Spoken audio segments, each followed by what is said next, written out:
ጤና ይስጥልን ተመልካቾች ላይክ ሰብስክራይብ ሼር ማድረጉን ቀጥሎ የተለያዩ መረጃዎችን አጋራችኋለሁኝ። አሁንም ላይክ ሰብስክራይብ ሼር ማድረጋችሁ የተለያዩ ሀሳቦችን ማጋራታችሁ ይቀጥል። እንደተለመደው ቢኒያም ካሴ ነኝ። እንዲሁ የተረጋገጡ መረጃዎችን ከግራም ከቀኝም የተመለከቱትን ወደ የትኛውም ወገን ያላዳሉ መረጃዎችን ማጋራቴን ይቀጥላለሁኝ። እናንተ ከኛ ጋር ሁኑ። ቢኒያም ካሴ ነኝ። ዛሬ ደግሞ ሰፋ ያለ መረጃ ነግራችኋለሁ። በተለይም አያቶላ አሊ ሀምኔ ማናቸው፣ በምን አይነት የፖለቲካና የኢኮኖሚ እንዲሁም የወታደራዊ ጫና ውስጥ ሆነው ኢራንን በመምራት ላይ ይገኛሉ፣ ለምንስ ሁለንተናዊ መሪ ተባሉ የሚሉትንና በርካታ ሀሳቦችን ከዚሁ ጋር በተገናኘ የማጋራችሁናል። ውድ ተመልካቾች ምናልባት ዓለማችን ላይ በርካቶች ከሚጠይቁት ጥያቄ መካከል አያቶላ አሊ ሀምኔ ማን ናቸው፣ በምን መንገድስ ወደ ፖለቲካው መንገድ መጡ የሚለው ሆኗል። አያቶላ አሊ ሀምኔ የመጀመሪያው ሀምኔ ወይንም አያቶላ አይደሉም፣ ከሩኋላ ቀጥለው የመጡ ናቸው። አያቶላ አሊ ሀምኔ ቀድሞ ፕሬዚደንት የሆኑ ከ1979 አንስቶ ከመጀመሪያው አያቶላ ሩኋላ ጋር አብረው የሰሩ እጅጉን የዓለምን ፖለቲካም ጠንቅቀው የሚረዱ እንደሆነ ይነገርላቸዋል። አሁን ባለው ፖለቲካ አካሄድ ደግሞ ከኢራንና ከእስራኤል ጦርነት ጋር በተገናኘ ጉዳዩ ውስብስብ ሆኖ የመቀጠሉ ሚስጥር አንዳችም በዚህኛው ጉዳይ ላይ ግምት ውስጥ በመግባታቸው ለጥቃቱም ራሳቸው ኃላፊነት ይወስዳል በሚል መሆኑ ዓለም በግልጽ ታውቀዋለች። ታዲያ ከፍተኛ የዓለም አቀፍ ሰዎች በበርካታ ጉዳዮች መረጃዎችን ከሚያጋሯቸው ጉዳዮች መካከል አያቶላ አሊ ሀምኔ ናቸው። አያቶላ አሊ ሀምኔ በርካታ ጉዳዮችን በማንሳትና ዓለማችን ላይ በርካታ ጉዳዮችን ከማጋራት አንጻር የኢራንን ኒውክሌር ፕሮግራም ከመቃኘት እጅጉን ስማቸው ከፍ ብሎ ይነሳል። ለዚህ ደግሞ አደገኛና ወሳኝ አካሄድ አላቸው በሚል በርካቶች ያንቆላጵሷቸዋል። ያ ማለት ከኢራን ጎን ያሉት። ታዲያ አያቶላ አሊ ሀምኔ በምን አይነት መንገድ የዓለምን ፖለቲካ ሊቋጩት ይችላል የሚለው እንዲሁ መነጋገሪያ ጉዳይ ሆኗል። የኢራኑ አያቶላ አሊ ሀምኔ ሁለንተናዊ መሪ ማናቸው? ምን አይነት አካሄድ አሊያም የፖለቲካ መንገድ ይከተላሉ? እንዲሁ በቀላሉ የሚታይ አይደለም። ዶናልድ ትራምፕ የኢራን ጠቅላይ መሪ ወይንም ደግሞ ሁለንተናዊ መሪ አያቶላ አሊ ሀምኔን ህይወታቸውን ለመቅጠፍ ከፈለግን ጊዜው ቅርብ ነው ወይንም ደግሞ አሁን ጥሩ ሀሳብ ባለመሆኑ ስተነዋል እንጂ አትሊስት ፎር ናው ዊ ሊቭ ኢት ማለታቸው አነጋጋሪ ጉዳይ ሆኗል።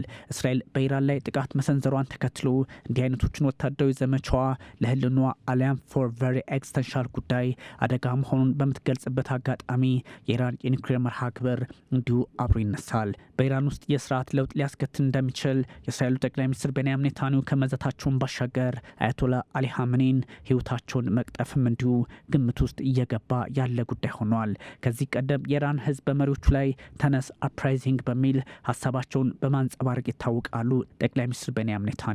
የኢራኑ ሁለንተናዊ መሪ ታዲያ አሁን አያቶላ አሊ ሀምኔ በመሆናቸው በግልጽ ጉዳዩን ሰፊ አድርጎታል። በሀገሪቱ ውስጥ ምን አይነት ስልጣን እንዳላቸውና ቤተሰባቸው በሀገሪቱ የፖለቲካ ውስጥ ያለውን ሚና በበርካቶች ትንታኔ ሲቀመጥ ቢሰነብትም ዛሬ ሲኤንኤን እና ቢቢሲ ሰፋ ያሉ መረጃዎች ወጥተዋል። አያቶላ አሊ ሀምኔ በ1979 ከኢራን አብዮት በኋላ ሁለተኛው የሀገሪቱ የበላይ ጠባቂ ወይንም መሪ አሊያም ሁለንተናዊ መሪ ሆነዋል። ከዛ ቀድሞ ደግሞ ፕሬዚደንት ነበሩ። ከ1989 አንስቶ በሁለንተናዊ መሪነታቸው ቆይተዋል። ወጣት ኢራናውያን ያለእርሳቸው አመራር ህይወትን ስለማያውቁ ማለትም ላለፉት 50 ዓመታት ያለውን ህይወት የሚያውቁት በሳቸው ፖለቲካዊና ሃይማኖታዊ አመራር በመሆኑ አያቶላ ብቻ የሚል አቋም እንዳላቸው ይነገራል። ሀምኔ በዚህ አጋጣሚ በሽኩቻ ማዕከል ላይ በመቀመጣቸው በአሜሪካን በእስራኤልም በኩል ጥቃት ካልተሰነዘረበት የሚል ጥያቄና ስጋት አለባቸው። የህዝብ ፖሊሲ ጉዳይ ውድቅ ማድረግ እንዲሁም ከፍተኛው ስልጣን ያላቸው ከፈለጉ ፕሬዚዳንቱን ጭምር የሚሾሙት አሊያም ለምርጫ የሚያቀርቡት ራሳቸው ሀምኔ ናቸው። የሀምኔ ጉዳይ ቀልድ አይደለም። ሀምኔ ሀያሉ የኢራን እስላማዊ አብዮታዊ ዘብ ጓድ የሚያጠቃልል ጦር ዋና አዛዥ አይአርጂሲ የሀገሪቱ መሪ እንደመሆን ስልጣናቸው ቀላል እንዳልሆነ ይነገራል። አይአርጂሲ ማለት እስላማዊት ሪፐብሊክ ኢራን የሚጠብቃት አሊያም ዋነኛው ኃይሏ እንደሆነ ይነገራል። ለዚህም ነው ሀምኔ የዚህ አዛዥ በመሆናቸው በራሱ ሁለንተናዊ የሚያደርጋቸው። አያቶላ አሊ ሀምኔ በ1979 በፈረንጆቹ አቆጣጠር በኢራን ሁለተኛዋ ትልቅ ከተማ ማሻድ እንደተወለዱ ይነገርላቸዋል። ከዚህ ቀደም የነበሩት ፕሬዚዳንት የተወለዱባት ቦታ ማለት ነው። ቤተሰባቸው እጅግ ሃይማኖተኛ የሺዓ እምነት ተከታይ የሙስሊም ማለት ነው እንደሆኑ ይታወሳል። ታዲያ 8 ልጆች ቤተሰቦቻቸው ነበሯቸው፣ አባትና እናታቸው ማለት ነው። ሁለተኛ ልጃቸው ደግሞ አያቶላ አሊ ሀመኒ ሁለንተናዊው ያሁኑ የኢራን መሪ የቀድሞ ፕሬዝዳንት ሆነዋል። የእስልምና ቅርንጫፍ የሆነው የሺዓ እስልምና በመካከለኛ ደረጃ የነበሩ የሃይማኖት መምህር ቤተሰቦቻቸው እንደነበሩም ይነገርላቸዋል። ልጃቸውም ቢሆኑ በዚህ መንገድ ቀጠሉ። ታዲያ ሀመኒ አብዛኛው የትምህርት ቤት ጊዜ ቁርአንን እንዲያጠኑ በርካታ ጊዜያትን ወስደዋል። በ11 ዓመታቸው ደግሞ የሃይማኖት መምህር በመሆን ትልቁን ሚናቸውን እንደተወጡ ሲነገርላቸው ነበር። ለዛም ነው አሁን ላይ ትልቁ የሃይማኖታዊና የፖለቲካዊ መሪ አሊያም ሁለንተናዊ መሪ ለመሆን የበቁት። ሁለንተናዊ ሲባሉ ትርጓሜው አንድም ጦሩን ያዛሉ፣ አንድም የሀገሪቱን ሃይማኖት ይቆጣጠራሉ፣ በሌላ በኩልም ከፈለጉ ፕሬዝዳንቱን ይሾማሉ ነው። በጊዜው እንደነበሩ ብዙዎች የሃይማኖት መሪዎች ሁሉ ስራው ከመንፈሳዊ ባልተናነሰ መልኩ ፖለቲካዊም እየሆነ መምጣቱ ደግሞ ምዕራቡ ዓለም ስጋት እንዲደቅንባቸው አድርገዋል። አያቶላ አሊ ሀመኒ ሲናገሩ ወይንም ደግሞ ሲያሳምኑ በበርካቶች ዘንድ ተቀባይነት ያላቸው ናቸው። የሺዓ ስርወ መንግስትን ገርሰው ነበር። ያ ማለት እሳቸውን በፊት ከወጣቶች ጋር ተቀላቅለው ድምጻቸውን አሰሙ። ለአመታት በህቡ ተደራጁ። ታዲያ ማለት በካቨርት መንገድ ማለት ነው። በአስር ቤት እንዳሳለፉም ይታወቃል። ምዕራቡ ዓለም የሚደግፈው የኢራን መንግስት ያኔ በዚህ መንገድ እነ አያቶላህን ሲያሰቃያቸው እንደነበር ይነገራል። ከ6 ጊዜ በላይ ታስረዋል። በኢራን ንጉሳዊ የሚስጥር ፖሊስ ተይዘው በበርካቶች ዘንድ እንዲሰቃዩ ተደርገዋል። አሊያም እንዲዋረዱም አሊያም ከሀገር ወጥተው እንዲሄዱ ያደረጋቸው አጋጣሚ ተፈጥሯል። በ1979 የኢራን እስላማዊት አብዮት ሲቀሰቀስ መንግስትም ሲቀየር ሁኔታው ሌላ መልክ መጣ። ከዓመት በኋላ ደግሞ አያቶላ ሩሃል ሀመኒ የዋና ከተማዋ ቴህራን ጁማ ሶላት መሪ ተደርገው በመሾማቸው ለበርካቶች አንድ እርምጃ እንደተከፈተ ተደርጎ ይቆጠርላቸዋል። በ1989 ደግሞ ሀመኒ በ86 ዓመታቸው ከዚህ ዓመት በመለየታቸው ያ ማለት የመጀመሪያው አያቶላ ሩሃላ እሳቸው አያቶላ ሀመኒ ምትክ ሆነው መጡ። በሃይማኖት መሪዎች ተመርጠዋል። ከዛ በፊት ግን በ1981 የአገሪቱ መሪ በፖለቲካው መንገድ ፕሬዝዳንትም እንደሆኑ ይነገርላቸዋል። በእርግጥም ነበሩ። አሁን ፖለቲካው በተካረረበት አጋጣሚ የአራት ወንዶች ልጆቻቸው ሚና ምንድነው የሚለውም እንዲሁ የሚጠይቅ ሆኗል። አሊ ሀመኒ ብዙም ከኢራን የማይወጡ ናቸው። በማዕከላዊ ቴህራን በሚገኝ ግቢ ውስጥ ከቤተሰቦቻቸው እና ከባለቤታቸው ጋር የተቆጠበ ህይወት አሊያም የተገደበ አካሄድን እንደሚከተሉ ይታወቃል። አትክልት መንከባከብ ይወዳሉ ይባላሉ። ስነ ግጥምም እንደ ፋርስ ሰው ይነገርላቸዋል። በኢራን ለሃይማኖት ሰው ባልተለመደ መልኩ በወጣትነት እድሜያቸው ሲጋራ ያጭሱ እንደነበረም ይነገራል። በእርግጥ እንዲህ አይነቱ ነገር ምዕራቡ ዓለም ስማቸውን ለማጥፋት ያደረገው ነው በሚል ለመተቸት ይሞክራሉ። በ1980ዎቹ በተደረገባቸው የግድያ ሙከራ እጃቸውን ጎርተዋል። ታዲያ መጠቀም እንደማይችሉም ይነገራል።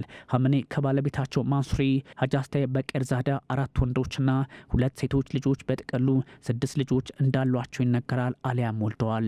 ይህ ደግሞ በእርግጥም ራሳቸውን የማስቀጠል አንደምታ ያለው የምድር ህይወትም እንዳላቸው ይነገራል። ምንም እንኳን ሁለንተናዊ የፖለቲካም የሃይማኖትም መሪ ቢባሉም የሀመኒ ቤተሰብ በአደባባይም ሆነ በመገናኛ ብዙሃን ብዙ አይታይም። ምክንያቱም አደጋው ለሞሳድ ጭምር ስለሚሆንባቸው። ስለ ልጆቻቸው ህይወት የተረጋገጠ አንዳች መረጃ ባይኖርም 6 ልጆች እንዳላቸው መነገሩ ግን በበርካቶች ዘንድ በጥያቄ መልክ እንዲነሳ አሊያም ጥያቄው ደግሞ የሚመጣው እንዴት በኢራን ኖሩ ከኢራን ውጭ ሆኑ የሚል ጥያቄ በመበርታቱ ነው። ከአራቱ ልጆች መካከል ሁለተኛዋ ሞጅታባ በይበልጥ የሚታወቀው በአባቱ ዙሪያ ባሉ ባለስልጣናት እንደሆነ ይነገራል። ግልጽ ተጽዕኖና ሚናም አለው። በሀገሪቱ ፖለቲካ ላይ ባለው ከፍና ዝቅ ሁኔታዎችን በማስተካከልም እንዲሁ ሚናው የዋዛ እንዳልሆነ ይነገራል። ሞጅታባ የሁለተኛ ደረጃ ትምህርቱን የተከታተለው በተለምዶ የእስላሚክ ሪፐብሊክ ከፍተኛ ባለስልጣናት ልጆች ይማሩበታል ተብሎ በሚታሰበው ባላቪ ሁለተኛ ደረጃ ትምህርት ቤት እንደሆነ ይነገራል። ይህ ሁሉ የዓለምን ፖለቲካ እያተራመሰ ዛሬ ላይ በደረሰው አስቸጋሪ ሁኔታ የዓለምን ፖለቲካ ለመቃኘትም ሆነ በአንዳች መንገድ መፍትሄ ለመስጠት አያቶላ ትልቅ ሰው ናቸው በሚባልበት አጋጣሚ የመጡ ልጆቻቸው ናቸው። የአያቶላ 2 ሴት ልጆችም እንዲሁ አነጋጋሪ ሆነዋል። ስለ አያቶላ አሊ ሀመኒ ሴት ልጆች የሚታወቅ ነገር ብዙም ባይኖርም ግን እንደነ ሞሳድና የተለያዩ የስለላ ድርጅቶች እነዚህ ልጆች እንደሚያውቋቸው ይነገራል። ሴት ልጆቻቸው ቡሽራና ሁዳ ይባላሉ። በእድሜ ትንሾቹ የቤተሰቡ አባላት እንደሆነ ይነገራል። የመጨረሻ ሴቶች ሁለቱም የተወለዱት የተነሱት ከ1979 አብዮት በኋላ መሆኑ ደግሞ በእርግጥም የኢራንን ስሜት አሁን የተመሰረተችውን ከአብዮቱ በኋላ ያለውን በደንብ ያገናዘበ ነው። ቡሽራ እንደ አውሮፓውያን አቆጣጠር በ1980 ትውልዳለች። የሀምኔ ጽህፈት ቤት ኃላፊ ከሆነው የጎላም ሁሴን መሐመድ ፓልጋሃን ልጅ በሆነ መሐመድ ጃቫድ መሐመድ ጎልፖያጌን አግብታ እንደምትኖር ይነገራል። የመሪው መጨረሻ ልጅ የሆነችውና በ1981 የተወለደችው ደግሞ ሆዳ በኢማም ሳዲቅ ዩኒቨርሲቲ ያስተምር ከነበረው የማርኬቲንግ ሰው ሙስባ አልሆዳ ባክሪ ካኒ ጋር ትዳር መስርታ እንደምትኖር ይታወቃል። ይህ ደግሞ የፖለቲካውን ብቻ ሳይሆን ምድራዊ ህይወታቸው ከሃይማኖታዊ ባሻገር ስለ ቤተሰባቸው ያለውን አንደምታ የሚያሳይ ያደርገዋል።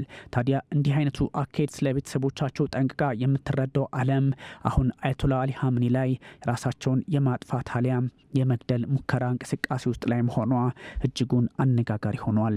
የዓለም ፖለቲካ መቋጫው ምንድነው በሚባልበት ሰዓት አያቶላ አሊ ሀምኒ ማናቸው የሚለውን ብቻ ሳይሆን በኢራን ፖለቲከኞች ላይ ከባድ ጫና መፍጠር የቻሉ ናቸው።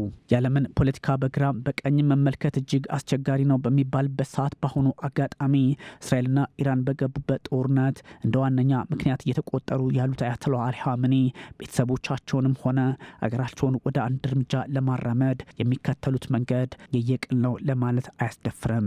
በበርካቶች ዘንድ የተለያዩ ትችቶች እንደሚሰነዘሩባቸው ቢታወቁም በኢራን ምድር ግን እንደሳቸው ተቀባይነት ያለው ሰው እንደሌለ ይነገራል። ለዚህ ደግሞ አሁን እየተከተሉት ያለው የፖለቲካም ሆነ ወታደራዊ አቁም ብቻ ሳይሆን ኢራንን ለማዳን የተለያዩ ስራዎችን ከመስራት አንጻር ከኒውክሌር ጭምር ስማቸው አብሮ ስለሚነሳ ነው። የኢራን ፖለቲከኞች በዚህ ልክ አያቶላ አሊ ሀምኒን ካመኗቸው የዓለም ፖለቲከኞች ደግሞ በስጋት ይመለከቷቸዋል።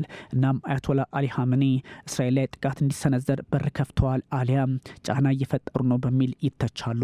ይሄኛው አካሄድ የዓለምን ፖለቲካ በእርግጥም እንዲሁ እንደተጣመመ ሊያስቀጥል የሚችል እንጂ ካልሆነ ደግሞ አስቸጋሪው የዓለም የፖለቲካ ምዕራፍ ቀጥተኛ መንገዱን ስቶ አሁን አደጋ ውስጥ እንዲገባ ያደርጋሉ በሚል ይተቻሉ። ይህ ግን ከትችት የማያልፍ ነው። በዓለም አቀፍ ደረጃ ተቀባይነት አላቸው ቢባሉም አያቶላ አሊ ሀምኒ ከነ ፕሬዚዳንት ቭላድሚር ፑቲንና ከቻይናው ሺ ጂንፒንግ የተሻገረ አቅም እንደሌላቸው ይነገራል። ያ ማለት ግን ጠላቶቻቸው የሚሰጧቸው ስያሜ ካልሆነ በስተቀር አስቸጋሪው የዓለማችንን ፖለቲካ ከመቃኘት አንጻር አቅማቸው ትልቅ አይደለም ማለት እንዳልሆነ ግምት ውስጥ ሊገባ የሚገባው ጉዳይ ነው። እስራኤልን አጥብቀው ይጠላሉ። ሰይጣኗ እስራኤል ይሏታል። እንደውም ታናሿ ሰይጣንና ታላቋ ሰይጣን በሚል እስራኤልና አሜሪካን ስለሚጠሩ እጅግ አስቸጋሪ የዓለም ፖለቲካ ሂደት ውስጥ እንደገቡ ይነገራል። የጦር መሳሪያ ውድድርም ሆነ በወታደራዊ አቅም ለመፈታተሽ ከኢራን ጋር የሚያደርጉት ውጥረት እንዲሁ የጦርነት አካሄዳቸው በእርግጥም ለበርካቶች ስጋት የፈጠረ እያደረገው መጥቷል።